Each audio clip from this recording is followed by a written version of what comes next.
Yun guys, ayan. So medyo maganda-ganda yung hangin ngayon guys at maganda yung panahon mga guys. Ayan o. Blue yung kalangitan. At nagkaroon tayo ng hangin ngayong araw na itong mga lodi. So papaliparin ko muna itong ating Chicago Bulls guys. Dahil naantala yung pagkuha ng bibili nitong mga lodi. Ewan ko ba kung bibilhin niya pa ba to o baka busy lang talaga siya.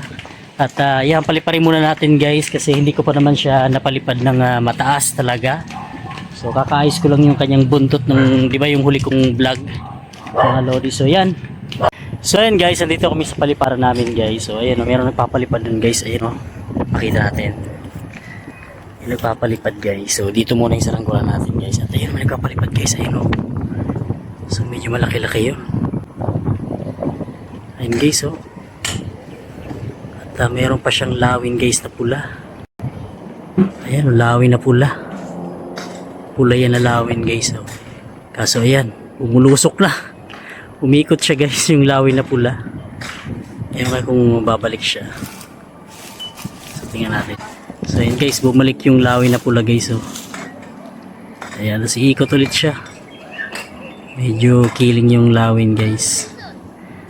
So ayan, ayan yung isa. So ayan, paliliparin muna namin to guys, yung ating Chicago Bulls guys. Habang ginagawa pa natin yung bagong saranggola na gagawin natin guys. So ayan.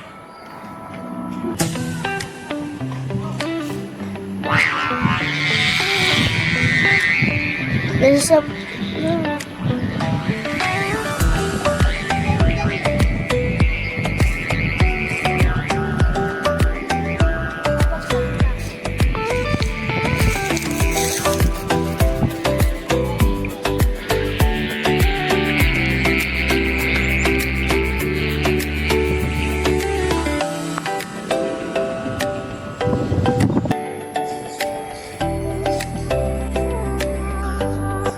Ayan na nga guys, napakataas na ng lipad ng ating bull kite mga lodi. So ayan, kung makikita nyo mga lodi, ayan o, toring-tori talagang kanyang lipad guys. At kahit medyo may kahinaan yung hangin mga lodi, talagang straight na straight siya at talagang steady talaga siya guys. Ayan o, ang ganda talaga ng lipad ng ating bull kite guys. Inayos ko yung kanyang buntot niyan. At hindi nga natuloy guys na kunin nung bibilisanan niyan, busy pa daw siya. At ayan, so pinalipad muna natin siya para matest fly natin talaga siya sa mataas at patayog na lipad mga lodi. So yun o. At meron din nagpapalipad na traditional kahit yung bata. Ayan o, ang kulit din. Kahit medyo mahina na yung hangin dito sa baba guys, buti na lang napataas pa natin yung ating bull kite. So hanggang mga 5:30 PM na ako dyan ng hapon mga lodi. So magagabi na nga yan. So, talagang napakatayog na at hindi na kayang abutin ng ating zoom ng camera natin guys. Ayan o. So ayan, blurred na talaga, sobrang taas. At inubos natin yung tansi natin na mahigit 400 meters mga lodi. So maganda sana paumagahan yan kung nadagdagan natin ng tansi yung ating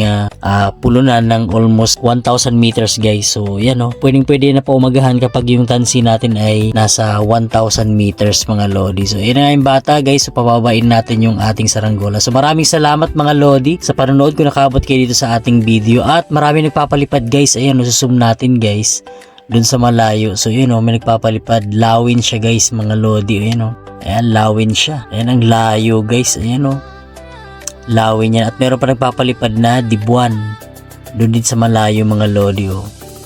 So pasensya na kayo guys, ito lang yung kaya ng ating cellphone mga lodi. So ayan, maraming salamat guys sa panonood. At abangan nyo guys yung bagong ginagawa natin na saranggola mga lodi. So ayan, maraming salamat. Follow and subscribe.